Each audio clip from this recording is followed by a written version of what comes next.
Полициско возило 5 години возело дрога, барем вака звучи оправдувањето од МВР, откако на границата меѓу Црна Гора и Албанија биле пронајдени наркотици во возило на Министерството за внатрешни работи.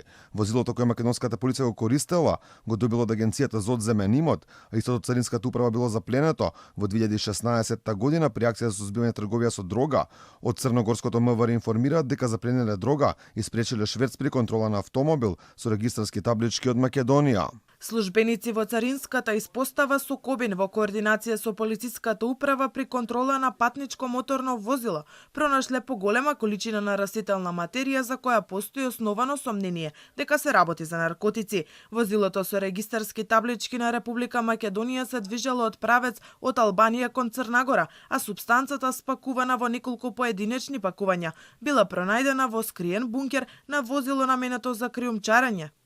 Она што може би во целиот овој случај е поскандалозно е што барем според македонското МВР, вработените воопшто не ни знаеле дека возат автомобил во кој 5 години имало дрога, а за целиот овој случај ќе постапувало и обвинителството. Вработените во МВР немаат никаква врска со дрогата, туку таа била скриена во автомобилот, односно останала од 2016 година, кога ова возило било запленето во акција на Царинската управа, а потоа дадено во Агенцијата за управување со одземен имот, од каде што пак е отстапено на МВР. Вработените во МВР немаат никаква поврзано со дрогата и тоа го потврдило и албанското јавно обвинителство и тие се веќе вратени во Скопје.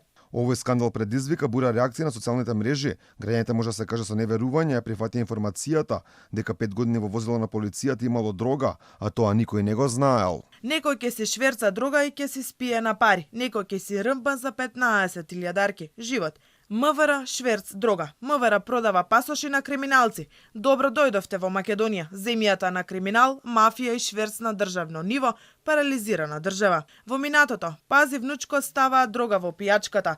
Денес, пази внучко кога купува школа, ставаат дрога во неа. Од опозицијата реагираат дека ова докажува дека јасна е спрегата меѓу власта и криминалците.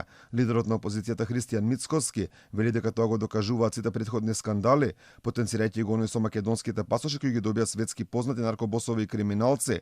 Дополнителни случаи со заплена на марихуана на Плетвар, во кој беше вмешан началник на полициската станица во Прилеп и шоферот на братучерот на премиерот Трајче Заев.